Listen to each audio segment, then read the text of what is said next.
Moi j'aime beaucoup les photos d'Adjet, de Brassailles, de Doisneau, etc. Parce que j'aime beaucoup ces photos en noir et blanc de cette époque, l'humanisme de ces photographes qui nous impriment quelque chose qui reste gravé pour l'éternité dans le cerveau et qu'on essaie de reproduire d'une autre façon. Mon premier court-métrage d'animation, ça s'appelait Le Manège. C'est venu d'une photo de Doisneau, d'un manège justement immobile, bâché sous la pluie, abandonné. Et dans Amélie, il y a une séquence tournée au manège de Montmartre, en bas des marches. Paris est une ville incroyablement photogénique, une des plus belles villes du monde probablement.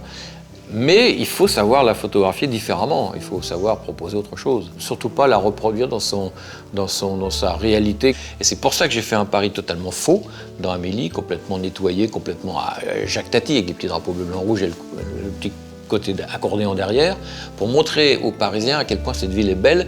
Mais évidemment, au bout d'un moment, on ne la voit plus avec le même œil.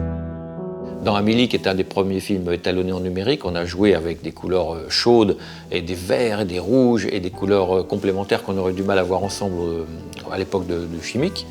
On me demande souvent pourquoi mes films ont des couleurs chaudes, tout ça. Ben oui, chez Turner aussi, les peintres donnent une vision du monde. Je me sens un peu comme un peintre quand je fais du cinéma. La photo, c'est un peu la même chose. Un artiste doit avoir une vision sur le monde.